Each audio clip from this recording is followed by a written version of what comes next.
Okay, I'm making a video of rock, paper, scissors with the loop, and we're going to do some upgrade it a little bit and then do some testing, fill in the testing table. So go back to the computer and you'll see what I've done.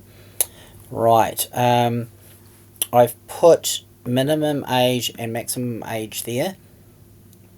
Um, uh, Instead of the variables 120 and 1 there. Okay, I've put in some variables, I made it nicer. I'm looping around age. I'll put a try in code, doing a try value. If it gets a value error, it tells me it's a value error, and it says continue means go up to the top of the code, the loop, and try again. So it tries the code, and any errors are caught by these except. Now this except catches any error that isn't a value error, and it just prints a pretty generic message, whereas the value error can say a little bit more precise because it knows what type of error it is. Okay, so this is just stacking your excepts. So it tries the code, any errors are caught there. Now continue means it doesn't carry on, it goes to the top and makes it loop again. Now if it gets past, there's no errors when it tries the input, then it's going to check, is it in range, which is merit level checking there. This stuff is excellence level checking, okay? So it breaks out of the loop when it accepts the range, and then it puts the age into there. Okay, so that's checking. This one does the same thing, checks for range and then checks for invalid there. Breaks out of the loop when it's fine. Okay, so that's fixing it up. I put indented all the code where the computer picks its choice down to and I entered rounds, so I'm keeping track of how many rounds. I also forgot to put an else there if it was a draw. Okay, so I entered that. All right, so basically it's going to keep looping until someone has if my user score is not equal to 3 and the computer score is not equal to 3, it's going to keep looping. So best out of 3, it's going to keep looping for. Now you could get rid of these magic numbers and make it a variable so it's more descriptive and store the variable up the top. Okay, that would be the better way of doing that. But if I go down, I'm putting how many rounds, so the score out of how many rounds was played, and if it was a draw. Now here it is. So it's all looped code and it works nice. Okay, now we want to test. Now when we're testing, we want to test for achievement and excellence. So let's go back into here, and I want to show you a testing table where I've tested for, filled in my expected data. Now the expected data is data that's supposed to work, and I've tested it. So I say I'm going to test it with the value Carl.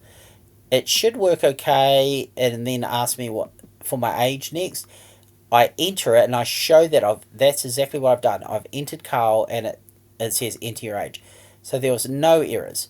So that's my test evidence.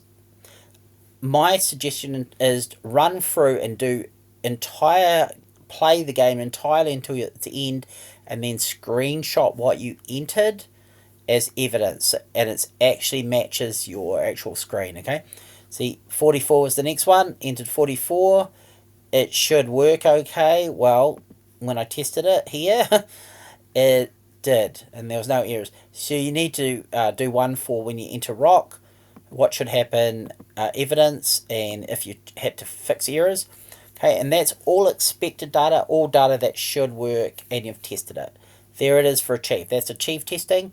Now, range testing, you do need an error message, okay, and fix an error message. So you do need to say what you've had to fix and have evidence of it.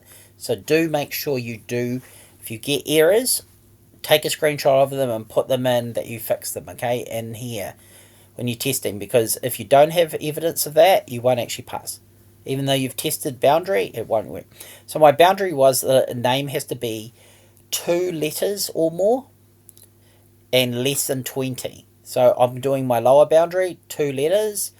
It should work okay, and then ask me for my age.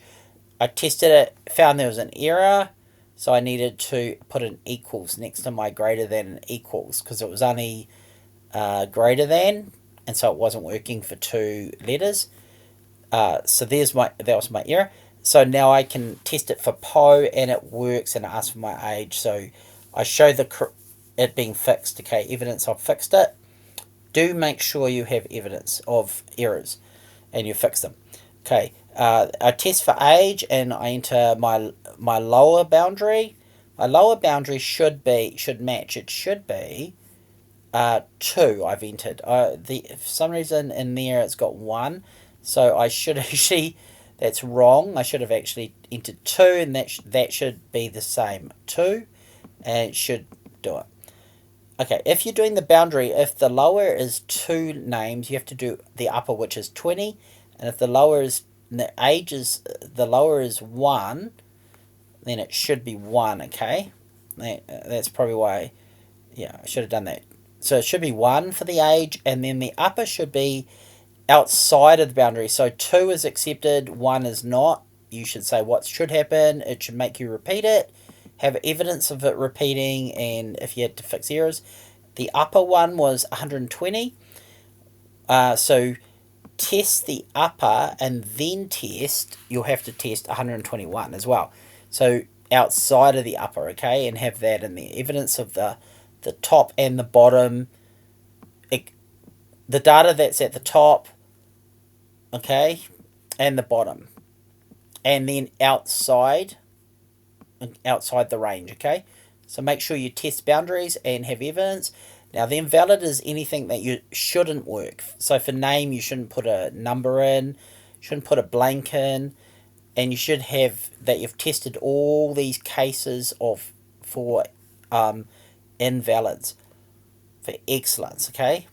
All right, so there it is. This is testing it to invalids, testing it to excellence level with that, and then you have to go back to your code, of course, and go, I really need to code it with commenting that matches excellence level, which means my loop here should have a block comment saying what the whole thing does and why I did it this way, my reasoning. Okay, so I want my why in there, what it does, or how it does it, why it does it this way, and why it does it this way. And then I want to do that for each section of the code. So each part for this section, okay, I want to do it. You can break it up into functions if you want as well, but make sure you put in block commenting, okay, around everything, at the top of everything to explain what the behavior does. That should be enough. Hopefully that helps you for testing and for commenting. Look at another video on how to comment.